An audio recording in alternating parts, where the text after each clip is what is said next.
हिंदी में यूपीएससी की तैयारी से संबंधित प्रोग्राम्स को देखने के लिए सब्सक्राइब करें स्टडी IQIAS हिंदी। भारत के संविधान में मौलिक अधिकार भाग 3 में दिए गए हैं और अब जब आर्टिकल की बात करते हैं तो 12 से लेकर 35 तक 12 to 35 हमको मौलिक अधिकार देखने को मिलते हैं। अब जो मौलिक अधिकार हैं ये व्यक्तियों को मिलते हैं, कुछ नागरिकों को मिलते हैं, कुछ किसी देश के नागरिकों को ही मिलते हैं। इसमें एक आर्टिकल 22 है, वो आर्टिकल 22 अभी न्यूज़ में है और न्यूज़ में क्यों है इस पर चर्चा करेंगे।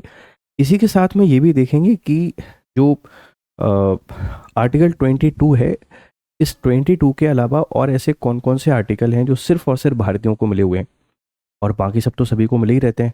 एक बहुत इंपॉर्टेंट वर्डिक्ट यहाँ पर आया है, अवैध वीजा पे अगर कोई भारत में रहता है तो उसके साथ कैसे डील किया जाएगा। किसी ने अपराध किया है और जो गिरफ्तारी की शर्तें हैं उनका उल्लंघन किया गया है तो फिर किस बात को प्रायोरिटी देनी है।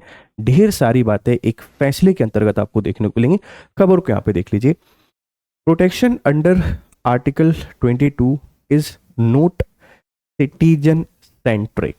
Karnataka high court frees 2 Nigerian accused of drug peddling what order immediate deportation for 10 years overstay।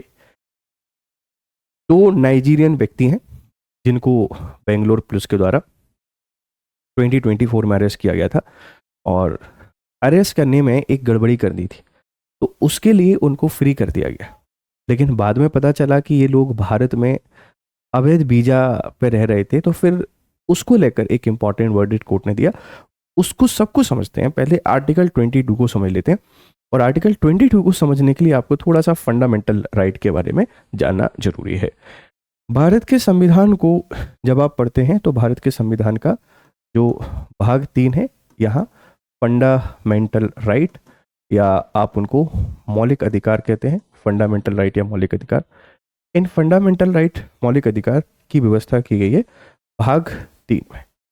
भाग 3 और आर्टिकल देखते हैं तो 12 से लेके 35 तक हमको देखने को मिल जाता है। ये 6 प्रकार के मौलिक अधिकार हैं, पहले 7 प्रकार के होते थे और इसको भी हम 2 कैटेगरी में डिवाइड कर देते हैं। जैसे टोटल आपके पास 6 प्रकार के पहले 7 प्रकार के थे। संपत्ति के अधिकार को 44वां जो संविधान संशोधन है 1978 का, इसके द्वारा फंडामेंटल राइट से हटाकर अब हमने लीगल जो राइट है, संवैधानिक अधिकार, इसमें शामिल कर दिया है 300A के अंतर्गत। तो 6 प्रकार के बचे हुए हैं। इसको भी आप 2 कैटेगरी में डिवाइड करके पढ़ते हैं और 2 कैटेगरी ऐसी होती है। एक ऐसे हैं जो सिर्फ और सिर्फ इंडियन सिटीजन को मिले, सिर्फ और सिर्फ जो भारतीय लोग हैं इन भारतीय लोगों को मिले हैं। और ये आर्टिकल कौन कौन से हैं इसमें आप जानते हैं कि भारत के संविधान का आर्टिकल 15, आर्टिकल 16, आर्टिकल 19, आर्टिकल 29 और 30। जो सोशल इक्वलिटी की बात करता है 15, ये सिर्फ और सिर्फ भारतीयों के लिए सामाजिक समता। 16 एम्प्लॉयमेंट की बात करता है, रोजगार सिर्फ और सिर्फ भारतीयों को मिलेगा, ये हम बाहर के लोगों को देने के लिए हम उत्तरदायी नहीं है। 19 फ्रीडम ऑफ स्पीच की बात देता है, जैसे हमको कुछ भी बोलने की आज़ादी है लेकिन ये विदेशियों को नहीं है। विदेशी कुछ भी नहीं बोल सकते भारत के बारे में, भारत सरकार के बारे में, सैंक्शन किया जा सकता है। 29 और 30 ये माइनॉरिटीज़ के राइट है, माइनॉरिटी के राइट है जो अपनी लैंग्वेज और स्क्रिप्ट और कल्चर को प्रोटेक्ट करने के लिए इनको दिए गए हैं। तो ये सिर्फ और सिर्फ भारतीय माइनॉरिटीज़ के लिए। अब रिमेनिंग जो और आर्टिकल आपके पास होते हैं वह सभी के लिए। अब इनके अलावा जो बचते हैं वह सभी के लिए है, फॉर ऑल। और ऑल से आशा ये है कि आप इंडियन हैं या आप आउटसाइडर हैं, इससे फ़र्क नहीं पड़ता है। ये अधिकार आप सभी के लिए मिले हुए हैं। हाँ, इसमें 1-2 चीज़ों से मतलब बाहर होती हैं, जैसे आपने किसी ऐसे कानून का उल्लंघन किया है जो सैन्य कानून है या कोई हमारा राष्ट्रीय सुरक्षा से संबंधित कानून है, उसका उल्लंघन आपने किया है, आप हमारे शत्रु देश के निवासी हैं, तो फिर तो किसी प्रकार का फंडामेंटल राइट आपको मिलता ही नहीं है। लेकिन कुछ अधिकार सबको मिले हुए हैं, जैसा राइट टू लाइफ है, जीवन का अधिकार सबके लिए है और उसकी बिना कानूनी सजा के आप उससे बरी मतलब उससे किसी को फ्री नहीं कर सकते। इनमें से एक आर्टिकल जो अभी न्यूज़ में आया है वह आर्टिकल 22 है और आर्टिकल 22 क्या कहता है पहले मैं आपको समझाता हूँ और फिर इसमें क्या एरर हुआ अपन उस पर चर्चा करेंगे। जब आप भारत के संविधान के आर्टिकल 22 की बात करते हैं तो यहाँ एक शब्द लिखा हुआ है इंग्लिश में, आप इसको बेहतर तरीके से समझ सकते हैं कि protection protection protection against against arrest and detention, protection against arrest and detention. Article 22 कहता है कि हम आपको संरक्षण प्रोवाइड कर रहे हैं, संरक्षण। और संरक्षण किस चीज़ से है? जैसे कोई भी जो व्यक्ति है अगर इसको गिरफ्तार किया जाता है, गिरफ्तार, और अगर इसको किसी निरोध में लिया जाता है, मतलब निरोध इसका किया जाता है, तो भी उसके पास कुछ अधिकार हैं। इन अधिकारों की बात आर्टिकल 22 करता है। और ये बात हाई कोर्ट ने बहुत क्लियर की है कि ये जो आर्टिकल है ये सिर्फ और सिर्फ भारतीयों के लिए नहीं है, ये पीपल के लिए है, ये नागरिकों के लिए है, सिटीजन वह किसी भी देश का हो सकता है, not only for Indian citizen. अब इसमें है क्या, जरा इसको समझो। देखो आर्टिकल 22 के दो हिस्से हैं। पहला हिस्सा है अरेस्ट, पहला जो हिस्सा है वह अरेस्ट होता है। अगर आपके द्वारा कोई भी सिविल लॉज को या किसी भी कानून को इवन यहाँ पे तोड़ा गया है कानून को, तो अरेस्ट किया जाता है। और अगर आप किसी भी तरीके की एंटी नेशनल एक्टिविटी में पाए जाते हैं और आपसे कोई पूछताछ यहाँ पे करनी है तो आपको डिटेंड किया जाता है, डिटेंड है ना, निवारक निरोध कानून के अंतर्गत रखा जाता है। जब भी डाउट होता है तब भी आपको इसमें शामिल कर सकते हैं। अब आर्टिकल 22 आपको कुछ आज़ादी देता है। जैसे आर्टिकल 22 आपको आज़ादी देता है कि सबसे पहली आज़ादी है कारण।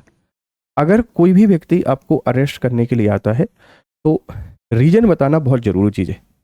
बिना कारण बताए अगर किसी व्यक्ति को आप अरेस्ट करते हैं तो ये उसके मौलिक अधिकार का उल्लंघन है, इस बात को ध्यान रखना, पहली चीज़। दूसरा जो इसमें आपको फ्रीडम मिलती है वो ये है कि 24 जो आर हैं, 24 घंटे के अंदर अंदर, 24 घंटे के अंदर अंदर जो डिस्ट्रिक्ट मजिस्ट्रेट है, डीएम, जहाँ पर आपका केस फाइल किया गया है, उसके सामने पेश करना जरूरी है। हालांकि इसमें जो हॉलीडे है वह वाला टाइम शामिल नहीं होता है, हॉलीडे और ट्रैवल का टाइम इसमें शामिल नहीं होता है। इनके अलावा जो बचा हुआ समय है 24 घंटे के अंदर आपको कोर्ट के सामने पेश करना होता है। और तीसरा जो इसमें राइट है वो ये है कि आपके पास अधिकार है, जो एडवोकेट है वो एडवोकेट आपकी पसंद का यहाँ पे हो सकता है, आप उसको रख सकते हैं, तीनों हैं। और डिटेंशन की जब भी यहाँ पे बात की जाती है तो पहला ये है कि आप 3 मंथ तक किसी व्यक्ति को अरेस्ट करके रख सकते हैं, हिरासत में रख सकते हैं पूछताछ के लिए। अगर इस अवधि को बढ़ाना है, इसको एक्सटेंड करना है, तो एक जुडिशियल पैनल बनेगा हाई कोर्ट के लिए एलिजिबल जज की अध्यक्षता में, और उसकी सिफारिश पर भी बढ़ा सकते हैं। और आप अगर कारण बताना चाहो तो बता सकते हैं, ऐसी कोई दिक्कत नहीं, मतलब बाद में बता सकते हैं, बिना कारण बताए अरेस्ट कर सकते हैं, लेकिन बाद में गिरफ्तारी का कारण भी बता देना है। ये फ्रीडम यहाँ पे मिली हुई है। अब नाइजीरियन व्यक्ति के साथ भी क्या हुआ, यही हुआ कि उनको जब अरेस्ट किया गया तो अरेस्ट करने के टाइम पर एप्रोप्रिएट रीजन नहीं बताया गया और सीधा उनको अरेस्ट कर लिया। जब कोर्ट में सुनवाई चल रही थी तो कोर्ट ने यही बात पे कमेंट किया। क्या किया, जरा इस बात को थोड़ा समझने की कोशिश करना।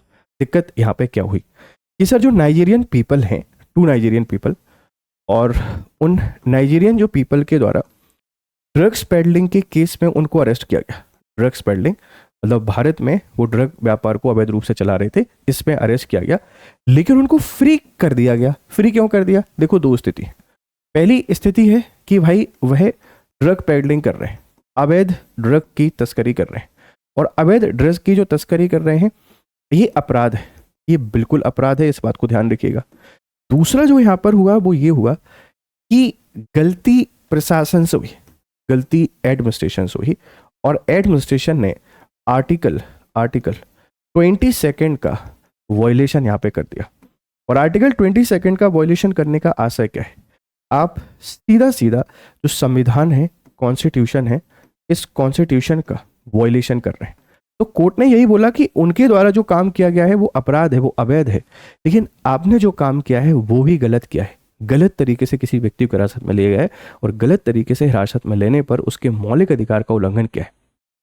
और मौलिक अधिकार का उल्लंघन करना मतलब संविधान की जो शुचिता है, उसकी जो प्योरिटी है, उसको वायलेट करना। तो जल्द से जल्द आप इनको फ्री कीजिए। तो आर्टिकल 22 ने किस तरीके से मौलिक अधिकार की रक्षा की? अवैध काम किया है, गलत है, लेकिन आपने जो काम किया है गिरफ्तारी जो की है वो गलत तरीका है, उसके लिए आप इनको फ्री कीजिए। फिर आप जो भी रूल्स एंड रेगुलेशन यहाँ पे लगाना चाहते हैं लगाइए, कोई दिक्कत नहीं है, लेकिन ये गिरफ्तारी का तरीका आपका गलत था और ये मौलिक अधिकार का उल्लंघन है, आप इसके लिए इनको यहाँ से फ्री कीजिए। तो नाइजीरियन पीपल को लगा कि भाई हमारी जीत हुई, हम लोग बच गए। लेकिन उसके समय बाद एक दूसरी इंसिडेंट यहाँ पे घटित हो जाता है। तो आर्टिकल 22 आपको क्या बता रहा है, आप समझ गए इस बात को, ये सभी के लिए है। गिरफ्तारी के समय भी आपको कुछ अधिकार दिए गए हैं भारत के संविधान ने, और यही भारत के संविधान की विशेषता है, खूबसूरती है, और हर किसी के लिए यहाँ पे मिला हुआ है। तो अगर कोई आपको अरेस्ट कर रहा है बिना कारण बताए, जैसे आपने फिल्मों में देखा होगा ना कि नॉर्मल किसी व्यक्ति को अरेस्ट करने के लिए जाते हैं, FIR लेके चले जाते हैं, किसी बाहुबली को पकड़ने जा रहे हैं तो कोर्ट का सामान लेके जाते हैं। तो कारण का मतलब क्या है, आपको बताना पड़ेगा क्यों अरेस्ट किया जा रहा है। ऐसे ही किसी को नहीं उठा सकते, फिल्मों जैसे नहीं उठा सकते, उठाते हैं तो अपराध कर रहे हैं। 24 घंटे के अंदर अंदर आपको DM के सामने ले जाना पड़ेगा। जब वो आदेश देगा कि हाँ इनको हिरासत में रख सकते हैं या नहीं रख सकते, उससे पहले आप रख नहीं सकते हैं। रखा है तो अपराध है। और किसी व्यक्ति को अपनी पसंद का, है ना, अपनी पसंद का जो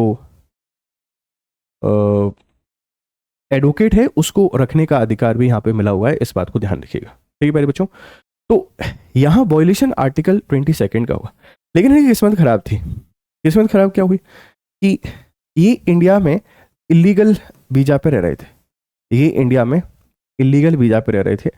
और आप अगर किसी देश में अवैध वीजा पे रहते हैं, अवैध वीजा पे रहते हैं, तो इस अवैध वीजा पे रहना मतलब आप हमारी नेशनल सिक्योरिटी के लिए थ्रेट हैं। तो एक अपराध के लिए आपको फ्री किया गया, लेकिन जो दूसरा अपराध आपने हमारी नेशनल सिक्योरिटी के साथ थ्रेट किया है उसके लिए आपको नहीं छोड़ा जाएगा। तो एक प्रॉपर प्रोसीजर फॉलो करने का आदेश यहाँ पे दिया गया है। और सरकार को कोर्ट ने बोला है कि आप क्या कर रहे हैं। आपके राज्य में, बेंगलोर में बहुत सारे लोग ऐसे हैं जो अवैध इलीगल तरीके से ले रहे हैं, लेकिन एडमिनिस्ट्रेशन कुछ नहीं कर पा रहा है। आप इनके खिलाफ एक्शन लीजिए और जितने भी अवैध लोग हैं उन पर सख्त से सख्त कार्रवाई कीजिए।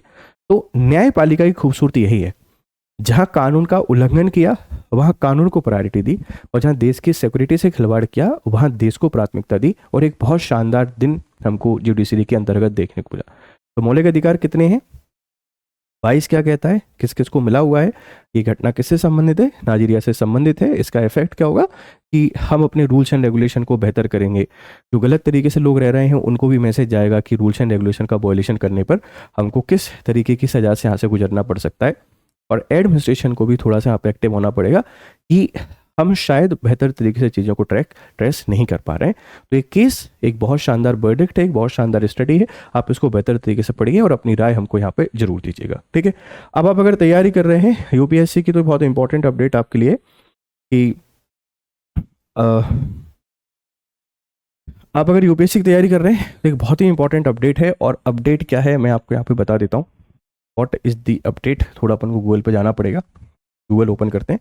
हमारा जो होली धमाका सेल चल रहा है ना, उस होली धमाका सेल का आज आखिरी दिन है। गूगल पे जाइए, स्टडी IQ टाइप कीजिए और पहली वेबसाइट पे क्लिक कीजिए। और पहली वेबसाइट पे क्लिक करेंगे तो ये आपको दिखा जाएगा होली हंगामा धमाका ऑफर। यहाँ ढेर सारे बैचेस हैं। UPSC हिंदी पे क्लिक कीजिए और ये हमारे सभी बैचेस पे आपको 55% का ऑफ मिल रहा है। Use my code DRS live और स्क्रीन पर नंबर चल रहा है, आप उस पर कॉल करके बात कर सकते हैं। कैसा लगा वीडियो, अपनी राय हमको जरूर दीजिएगा। Thank you very much, have nice time, good day. Hindi में UPSC की तैयारी से संबंधित प्रोग्राम्स को देखने के लिए सब्सक्राइब करें स्टडी IQ IAS हिंदी।